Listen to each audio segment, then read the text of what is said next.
नमस्कार मंडळी, श्री स्वामी समर्थ. तुमच्या सर्वांच्या आयुष्यात सुख, समाधान आणि भरभराट नांदो हीच स्वामीचरणी प्रार्थना करते आणि आजच्या या नवीन व्हिडिओला सुरुवात करते. येत्या 19 एप्रिलला रविवारी अक्षय तृतीया आलेली आहे. अक्षय तृतीया जिला अखातीज असेही म्हणतात. हा हिंदू धर्म ग्रंथानुसार एक शुभ दिवस आहे. या सणाच्या दिवशी भगवान विष्णू, भगवान गणेश आणि देवी लक्ष्मी यांची पूजा केली जाते. अक्षय तृतीया जिला अखातीज, आक्ती किंवा परशुराम जयंती म्हणूनही ओळखली जाते. हा हिंदू आणि जैन धर्माच्या अनुयायांद्वारे साजरा केला जाणारा एक अत्यंत शुभ प्रसंग आहे. वैशाख महिन्यातील शुक्ल पक्षात म्हणजेच चंद्राच्या वाढत्या कलेत येणाऱ्या या सणाला विशेष महत्त्व आहे.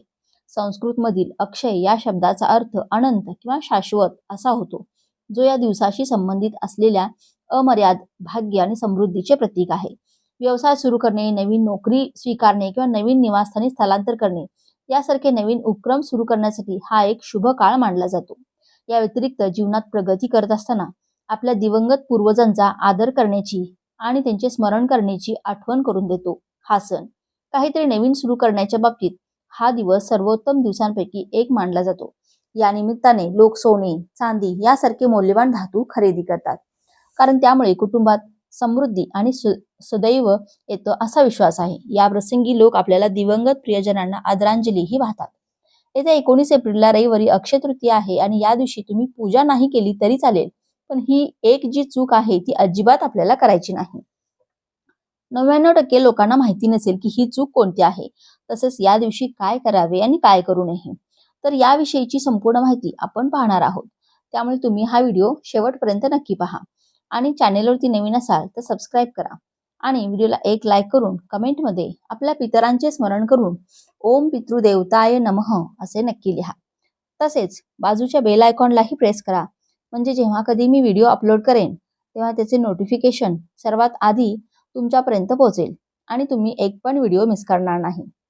यंदा 19 एप्रिल रोजी रविवारी अक्षय तृतीया आहे आणि या तृतीया तिथीचा प्रारंभ हा 19 एप्रिल रोजी सकाळी 10:49 सुरू होणार आहे आणि 20 एप्रिल 2026 रोजी सकाळी 7:26 तृतीया तिथी ही समाप्त होणार आहे. मात्र यंदा 19 तारखेलाच अक्षय तृतीया ही साजरी केली जाणार आहे. बघा, अक्षय तृतीया साजरी करताना या गोष्टी नक्की लक्षात ठेवा. नंबर 1, महिलांनी सकाळी लवकर उठायचं आहे आणि आंघोळीच्या पाण्यात थोडे का होईना गंगाजल टाकायचं आहे, चिमूटभर हळद टाकायची आहे. तुम्हाला आंघोळीनंतर आपलं मुख्य द्वार स्वच्छ पुसून घ्यायचं आहे. दारात सडा रांगोळी करायची आहे. घर दार स्वच्छ करून घ्यायचं आहे. उंबरट्यावर हळदीचं लेपन करायचं आहे. दाराशी लहान का होईना रांगोळी काढायची आहे. उंबरट्याची पूजा करून घ्यायची आणि उंबरट्यावर एक वस्तू ठेवायची आहे. ती म्हणजे एखादी मातीची पंती घ्या. त्यात अख्खे मुठभर तांदूळ ठेवा.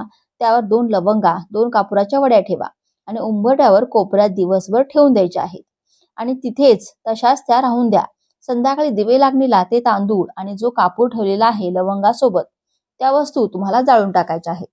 माता लक्ष्मीला तुमच्या मनातील इच्छा बोला आणि त्या वस्तू उंबरट्यावर जाळायच्या आहेत. तुम्हाला सोन्यासारखे अनुभव येतील. नंबर 2, त्याचबरोबर या दिवशी सकाळीच गॅस शेगडीची पूजा आवर्जून करायची आहे. आंब्याचं तोरण मुख्य दरवाजावरती जरूर लावायचं आहे. आता आंब्याचं तोरण लावताना काय म्हणायचं आहे, काय करायचं आहे बघा. त्याला 5 आंब्याची पानं घ्या किंवा 11 घ्या, 21 घ्या. धुवून स्वच्छ पुसून प्रत्येक आंब्याच्या पानाला ओम नमो भगवते वासुदेवाय नमः हा लक्ष्मीनारायणाचा मंत्र जपा आणि प्रत्येक आंब्याच्या पानाला हळदी कुंकवाचं बोट लावायचं आहे. मग ती आंब्याची डहाळी किंवा आंब्याचं तोरण आपल्याला मुख्य दरवाजावर लावायचं आहे. नंबर 3, मुख्य दरवाजावरती ओल्या हळदीने किंवा कुंकवाने स्वस्तिक काढायचं आहे. त्याचबरोबर गॅस शेगडीच्या भिंतीवर, आपल्या मुख्य दरवाजावर, देवघराजवळ एक स्वस्तिक काढायचं आहे. तुम्ही तिजोरीवर स्वस्तिक काढायचं आहे. जिथे जिथे तुम्ही तुमच्या लक्ष्मीवर्धक गोष्टी ठेवल्या आहेत तिथे तिथे तुम्हाला स्वस्तिक काढायचं आहे. मग तुम्ही हळदीने काढा किंवा हळदी कुंकू एकत्र करून त्यामध्ये गुलाबजल टाकून काढा. लक्ष्मीनारायणाचा मंत्र जपा आणि मग स्वस्तिक काढायचं आहे. यामुळे सुद्धा माता लक्ष्मी प्रसन्न होतात. नंबर 4, या दिवशी भगवान श्रीहरी विष्णूंची विष्णू सहस्त्रनामावली ही सेवा आवर्जून करा. 1 वेळ किंवा 11 वेळा व्यंकटेश स्तोत्र पठण करता आलं तर जरूर पठण करायचं आहे. सकाळी करा, संध्याकाळी करा, पण आवर्जून करा. जमलं नाही तर YouTube वरती लावून द्या. नंबर 5, तुमच्या कुलस्वामिनीचा टाक असेल, फोटो असेल, देवी आईला कुंकुमार्चन या दिवशी आवर्जून करायचं आहे. नंबर 6, त्याचप्रमाणे अक्षय तृतीयेला देवी देवतांना छान या दिवशी अभिषेक सुद्धा करायचा आहे. पंचामृताने करा, गाईच्या दुधाने करा, थोडं केशर असेल तर दुधात केशर टाका आणि केशर मिश्रित दुधाने आवर्जून लक्ष्मीनारायणाला, गणपती बाप्पा, जेवढे देवी देवतांच्या मूर्ती असतील तेवढ्यावरती केशर मिश्रित दुधाने अभिषेक करावा. नंबर 7, माता अन्नपूर्णाला देवघरात स्थापन करताना छान असं वाटीवर तांदूळ घ्या, त्यामध्ये अन्नपूर्णा मातेची मूर्ती स्थापन करा. अन्नपूर्णा मातेला ओम अन्नपूर्णाय नमः, ओम अन्नपूर्णाय नमः हा मंत्र जपा. सकाळी देवघरात सुद्धा एक अखंड दिवा लावून द्यायचा आहे आणि विझणार नाही याची काळजी घ्या. एक दिवा तुळशीजवळ लावा, एक दिवा मुख्य दरवाजाजवळ लावा. प्रत्येक दिव्यामध्ये 2-2 लवंगा टाकून द्या. तसेच दिव्यात एक कापुराची वडी टाका, चिमूटभर हळद टाका. देवघरातील दिव्यात पण, तुळशीजवळ पण आणि मुख्य दाराशी सुद्धा अशी दिव्यामध्ये ही सेवा करताना लक्ष्मीनारायणाचा मंत्र जपायचा आहे आणि एक दिवा पितृदेवांच्या नावाने दक्षिण दिशेकडे लावायचा आहे. त्यामध्ये फक्त आपल्याला काळे तीळ हे टाकायचे आहेत, इतर वस्तू टाकायच्या नाहीयेत. नंबर 8, अक्षय तृतीयेला देवघरात वाटीभर धने आणि एखादा गुळाचा खडा किंवा साखर, वाटीभर धने किंवा गुळ माता लक्ष्मीला समोर नैवेद्य दाखवायचा आहे. आपण तर पुरणपोळीचा नैवेद्य आणि इतर गोडाधोडाचा नैवेद्य दाखवतच असला तरी पण तो नैवेद्य दाखवल्यावरती सुद्धा वाटीभर धने, गूळ किंवा साखर याचा नैवेद्य माता लक्ष्मीला जरूर दाखवायचा आहे. आयुष्यभर तुमच्या घरात धन, धान्य, ऐश्वर्य, सुख, संपत्ती कशाचीच कमी पडणार नाही. म्हणून वाटीभर धने आणि साखर हा नैवेद्य माता लक्ष्मीला जरूर दाखवायचा आहे. या दिवशी थोडेसे धने आपल्या कुंडीत जरूर पेरून द्या आणि त्याची जी कोथिंबीर उगवली ती तुम्ही जेवणात प्रसाद स्वरूपात वापरायची आहे. नंबर 9, या दिवशी पुरणपोळीचा नैवेद्य, आंब्याचा नैवेद्य तर सगळ्यांच्या घरामध्ये होतोच. काही ठिकाणी तर अक्षय तृतीयापासून आंबा खाल्ला जातो.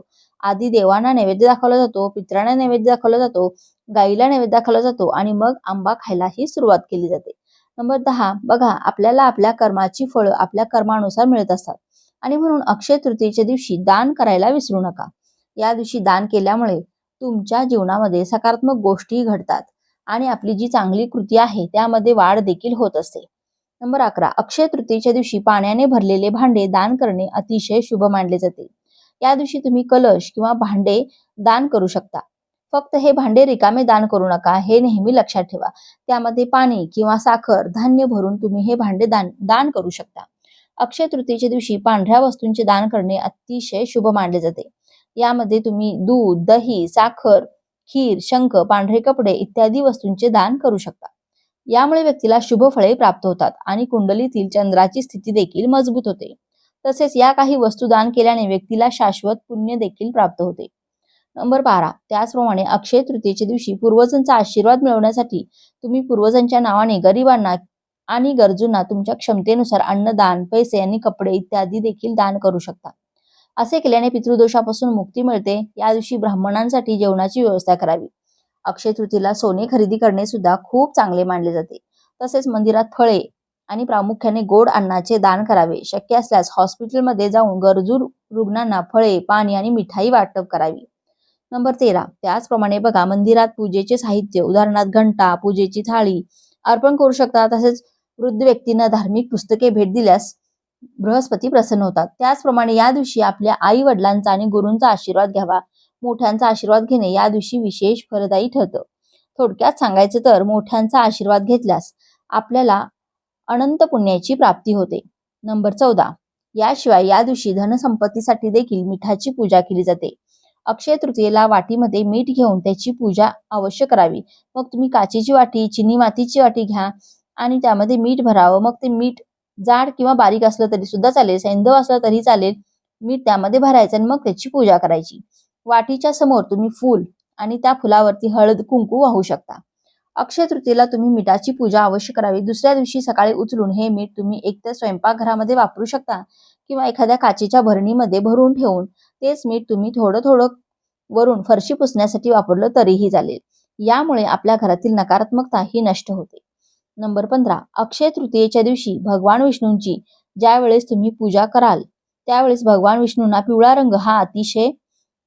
पिवळ्या फुलांचा रंग हा अतिशय प्रसन्न आहे. तुम्ही भोग प्रसाद म्हणून सुद्धा पिवळ्या रंगाचा प्रसाद हा अर्पण करू शकता. तसेच या दिवशी आपण पिवळ्या रंगाचे वस्त्र परिधान देखील करू शकता किंवा करावी. तसेच या दिवशी नवीन कपडे परिधान करूनच मंदिरात देवाचे दर्शन हे अवश्य घ्यावे. नंबर 16, प्रत्येक महिन्याच्या अमावस्येला सुद्धा तुम्ही पितरांसाठी दान धर्म, पितरांसाठी सेवा ही करू शकता. प्रत्येक महिन्याच्या अमावस्येला तुम्ही पितरांचे स्मरण करून सीधा दान करू शकता. तुम्ही एखाद्या मंदिरामध्ये गुप्त दान, यथाशक्ती जे काही तुम्हाला पैसे दान करायचे आहे ते तुम्ही दान करू शकता, किंवा या व्यतिरिक्त तुम्हाला काही पितरांसाठी सेवा करायची असतील, पितृस्तुती, पितृअष्ट किंवा पितृस्तोत्र तुम्हाला नित्यनेमाने दररोज म्हणायचं आहे. आणि ते सुद्धा सकाळी किंवा संध्याकाळी घरामध्ये दक्षिणेकडे तोंड करून बसून तुम्ही हे म्हणू शकता. नंबर 17, बघा आपण जो पितरांचा स्वयंपाक करतो त्यामध्ये कोणकोणते पदार्थ हे बनवायचे असतात. तर काही ठिकाणी फक्त पुरणपोळीचा नैवेद्य अक्षय तृतीयेला दाखवला जातो, पण काही ठिकाणी पितरांसाठी पितरांचा स्वयंपाक हा बनवला जातो.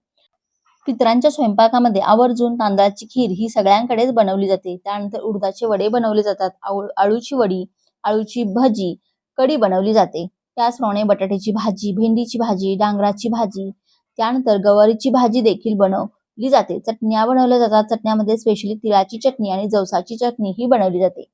त्याचबरोबर कोशिंबीर, पंचामृत, बऱ्याच ठिकाणी मेथीची भाजी, कारल्याची भाजी हे सुद्धा बनवलं जातं. आणि त्याचबरोबर लिंबू, तूप, भाजलेले किंवा तळलेले पदार्थ असतात ना, तर ते सुद्धा पितरांना खूप आवडतात. नंबर 18, पितरांच्या स्वयंपाकामध्ये कांदा लसूण वापर अजिबात करायचा नसतो. कांदा लसूण विरहित जेवण जे आहे तर ते पितरांसाठी बनवायचं आहे. आणि पितरांच्या स्वयंपाकामध्ये शेवगा, वांगे किंवा गाजर या 3 भाज्यांचा वापर अजिबात चुकून सुद्धा करायचा नसतो. नंबर 19, पितृभोजन होईपर्यंत घरातील सर्वांनी, तुमच्या घरातील नसतील सर्वांनी, लहानांपासून ते मोठ्यांपर्यंत उपवास करायचा असतो. जे काही आपण स्वयंपाक पितरांसाठी जेवण बनवलेलं आहे ते उष्ट देखील करायचं नसतं. स्वयंपाक बनवताना चाकून देखील खाऊन पाहायचं नसतं. नंबर 20, पितरांसाठीचा स्वयंपाक करत असताना दुसऱ्यांबद्दल वाईट बोलणं, रडणं, पडणं किंवा खूप खुशी आनंदाने स्वयंपाक करणं, तर या गोष्टी करायच्या नाहीत. नॉर्मल जसं आपण स्वयंपाक करतो किंवा जसं कोणाबद्दल काही बोलायचं नाही, आपापलं काम आपण करतोय, तर अशा पद्धतीने स्वयंपाक जो आहे तर तो तुम्हाला पितरांसाठी करायचा आहे. आणि पितरांच्या स्वयंपाकाला कधी नावं देखील ठेवायची नाहीत. भले तुम्ही कोणाकडे पितरांचं जेवण जेवायला गेलात किंवा आपल्या घरी जरी बनवलं तरी तुम्ही जेवण करताना किंवा जेवण झाल्यावर सुद्धा नावं ठेवू नका. नंबर 21, पितरांसाठी जेव्हा आपण नैवेद्य बनवतो तर त्यावेळेला जेव्हा आपण ताट बनवतो आणि समोर नैवेद्य दाखवण्यासाठी ठेवतो, तर त्यावेळेला आपण पाण्याने चौकोन भरीव न काढता पाण्याने आपल्याला गोल काढायचा आहे आणि त्यावर मग हे ताट जे आहे नैवेद्याचं बनवलेलं तर ते तुम्हाला ठेवायचं आहे. नैवेद्य दाखवताना उलटं पाणी फिरवण्याचं असतं.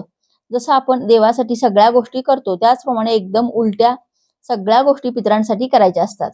पितरांसाठी जेवण, पितरांसाठीचं ताट हे शक्य झालं तर 99% तुम्हाला लोकांना माहिती मिळाली नाही की केळीच्या पानावर वाढायचं असतं, पण सगळ्यांनाच केळीचं पान उपलब्ध होईल असं शक्य नाही. त्यामुळे तुम्ही ताटामध्ये देखील वाढू शकता. पितरांना नैवेद्य दाखवून झाल्यावरती लगेच कावळ्याला देखील घास ठेवायला अजिबात विसरायचं नाही.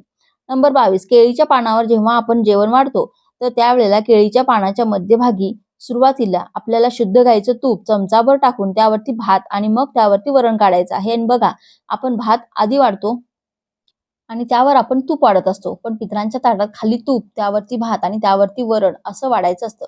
आणि लिंबू जे असतात ते सर्वात शेवटी वाढायचं असतं. नंबर 23, अक्षय म्हणजे कधीही न संपणारी, अखंड टिकणारी. या दिवशी केलेली जी पूजा असेल, दानधर्म असेल, अक्षय टिकून राहतो, कधीही संपत नाही. म्हणून या दिवशी त्या तिथीला आपण जे जे शक्य असेल ना त्या सेवा, थोडे का होईना दान अवश्य करायचं आहे. यामुळे बऱ्याचशाच पितृदोषातल्या 100% अडचणी दूर होतात आणि पितृ शांत होऊन, तृप्त होऊन आशीर्वाद देखील देत असतात. नंबर 24, आता बघा, तुमच्या घरात काहीच करत नसतील, म्हणजे तुमच्या घरात परंपरेनुसार करा केळी पूजन वगैरे होत नसेल किंवा गावी करत असतील तरी पण काय करायचं आहे, या दिवशी तुम्हाला पितृदोष असो किंवा नसो, देवतांची पूजा झाल्यानंतर दुपारी 12 ते 12:30 वाजता एक दिवा दक्षिणेकडे तोंड करून लावायचा आहे. आणि तुम्ही सर्वांनी दक्षिणेकडे तोंड करून बसून आसन घेऊन बसा आणि एक वेळा का होईना पितृस्तोत्र हात जोडून पठण करायचं आहे. आता नाही पठण करता येते तर YouTube वरती लावून दिलं तरी पण चालेल. आपल्याला पितरांसाठी, पितृदोष दूर होण्यासाठी, बऱ्याचशाच अडचणीतून मार्ग मिळवण्यासाठी, घरात अखंड लक्ष्मी टिकून राहण्यासाठी आपण तुळशीजवळ दिवा लावा. अक्षय तृतीयेला मुख्य दाराशी लावणार आहोतच, त्याचबरोबर एक दिवा पितरांसाठी सुद्धा दक्षिणेकडे तोंड करून लावायचा आहे. बघा, पितृदोष तुम्हाला नावाला सुद्धा उरणार नाही. तुमच्या पितरांना स्मरण करा, प्रार्थना करा, मग बघा कसे सोन्यासारखे दिवस येतील. मात्र महिलांना मासिक पाळी असेल किंवा घरातील इतर व्यक्तीने सेवा केली तरी देखील चालू शकतो. नंबर 25, अक्षय तृतीयेला कावळ्याला सुद्धा घास द्यायचा आहे. साधा दहीभात ठेवला तुम्ही किंवा पुरी केलेली असेल, एखादी चपाती केलेली असेल तर त्यावर थोडासा भात ठेवा, दही टाका, चमचाभर साखर आणि घरच्या बाहेर कावळ्याला घास या दिवशी अवश्य द्यायचा आहे. त्याचबरोबर घराजवळ गाय असेल तर गायला सुद्धा ताजी चपाती द्या किंवा पुरणाची पोळी केली असेल तर पुरणाची पोळीतलं तूप लावून स्वतःच्या हाताने गायला अक्षय तृतीयेच्या दिवशी आवर्जून सर्वांनी असा नैवेद्य खाऊ घालायचा आहे. आणि मग आपण सर्वांनी जेवायचं आहे. आधी देवतांना नैवेद्य दाखवा, पितरांना नैवेद्य दाखवा, कावळ्याला घास ठेवा, गाईला नैवेद्य दाखवून मग जेवण करायचं आहे. तसेच या दिवशी कोणकोणत्या चुका आपल्याला टाळायच्या आहेत त्याबद्दलची माहिती थोडक्यात पाहूया. नंबर 1, अक्षय तृतीयेच्या दिवशी मद्यपान, धूम्रपान टाळावे. हा जो दिवस आहे तर तो खूप शुभ आणि पवित्र मानला जातो. त्याचप्रमाणे या दिवशी कोणालाही वाईट बोलणे किंवा अपमानित करणे टाळावे. या दिवशी शांतता आणि सकारात्मकता टिकवून ठेवणे खूप महत्वाचे आहे. नंबर 2, अक्षय तृतीयेच्या दिवशी माता लक्ष्मी आणि भगवान विष्णू यांची एकत्रित पूजा करावी. माता लक्ष्मी आणि भगवान विष्णू यांची पूजा या दिवशी वेगळी करू नये, एवढी मात्र गोष्ट लक्षात ठेवा. बघा, जर आपण वेगवेगळे त्यांचे पूजन केलं त्यावेळी माता लक्ष्मी आपल्यावरती नाराज होतात, कारण माता लक्ष्मीला सर्वात प्रिय भगवान विष्णूंची केलेली उपासना आहे. आणि भगवान विष्णूंच्या पूजेचे फळ मिळवण्यासाठी तुळशीची पाने त्यांच्या प्रसादामध्ये नक्कीच ठेवा आणि त्यानंतर तुळशीच्या पानांची माळ बनवून घाला. हा उपाय केल्याने भगवान श्री विष्णू लवकरात लवकर प्रसन्न होतात. नंबर 3, या दिवशी नॉनव्हेज सेवन घरामध्ये अजिबात करू नये. मांस, मटण, मच्छी, अंडी या दिवशी आपल्या घरामध्ये अजिबात बनवायची नाहीयेत. नंबर 4, आता सर्वात महत्वाची जी चूक आहे बघा, या दिवशी आपण अनेक प्रकारच्या वस्तूंची खरेदी करत असतो. त्यामध्ये आपण सोने, चांदी खरेदी करतो. तसेच आपल्या ऐपतीनुसार आपण ज्या वस्तू आपल्याला हव्या आहेत त्या वस्तू खरेदी करत असतो. पण यामध्ये चुकून सुद्धा आपल्याला या दिवशी प्लास्टिकच्या, अल्युमिनियमच्या किंवा स्टीलची भांडी किंवा लोखंडाची भांडी या दिवशी खरेदी करू नये. या गोष्टीत राहूचा खूप प्रभाव असतो आणि त्यामुळे घरात नकारात्मकता येऊ शकते. त्यामुळे या गोष्टींची चुकून सुद्धा खरेदी करू नका. नंबर 5, पुढची सर्वात महत्वाची चूक म्हणजे अक्षय तृतीयेच्या दिवशी कोणालाही पैसे कर्ज म्हणून देणे टाळावे असे मानले जाते. या दिवशी आपल्या घरातील लक्ष्मी दुसऱ्याकडे जाते. त्यामुळे चुकून सुद्धा या दिवशी पैसे किंवा सोने चुकूनही कोणाला कर्ज म्हणून देऊ नका किंवा तुम्ही स्वतः सुद्धा कोणाकडून पैसे हे उसने म्हणून घेऊ नका.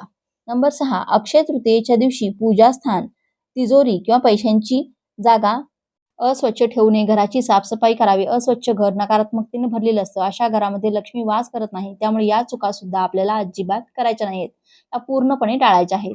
नंबर 7, या दिवशी तुम्ही शंख, कवड्या, श्रीयंत्र, कुबेर यंत्र, भगवान श्री गणेश, श्री हरिविष्णू या सर्व गोष्टी माता लक्ष्मीला अतिशय प्रिय आहेत. त्यामुळे त्यांचा आपल्याकडून चुकून सुद्धा अपमान होणार नाही याची काळजी आपल्याला घ्यायची आहे. नंबर 8, त्याचबरोबर या दिवशी अजूनही काही नियमांचं पालन करायचं असतं. त्यामध्ये घरात पती पत्नीने ब्रह्मचर्याचं पालन करायचं आहे. त्याचबरोबर घरामध्ये भांडण, कटकट, वादविवाद होणार नाही याची आपल्याला काळजी घ्यायची आहे. नंबर 9, ज्या महिलांना मासिक धर्म चालू आहे, म्हणजे बघा अगदी मासिक धर्माचा 4था दिवस असेल तरीही अक्षय तृतीयेची पूजा ही चुकूनही करू नये. त्याचप्रमाणे ज्या महिलेची नुकतीच डिलिव्हरी झालेली आहे, म्हणजे तिचे 12 दिवस पूर्ण झालेले नाही, तर अशा महिलांनी सुद्धा चुकूनही अक्षय तृतीयेची पूजा करू नये. डिलिव्हरी झालेल्या महिलेने 1.25 महिना देवपूजेसाठी तसं पाहिलं तर लांब राहायचं असतं. त्याचबरोबर विटाळ असेल, सुतक असेल तर अशा महिलेने सुद्धा अक्षय तृतीयेची पूजा ही पूर्णपणे टाळायची असते. अक्षय तृतीयेला तर्पण विधी, होम करायला विसरू नका. याचा संपूर्ण माहिती असलेला व्हिडिओ आपल्या चॅनलवरती उपलब्ध आहे. तो व्हिडिओ देखील तुम्ही नक्की पहा. तर हा अक्षय तृतीया सणाविषयीचा माहितीपूर्ण व्हिडिओ तुम्हाला कसा वाटला? व्हिडिओतील माहिती उपयोगी वाटली असेल तर व्हिडिओला एक लाईक नक्की करा आणि चॅनलला सबस्क्राईब करायला अजिबात विसरू नका. तसेच हा व्हिडिओ जास्तीत जास्त लोकांना शेअर करा. धन्यवाद. श्री स्वामी समर्थ.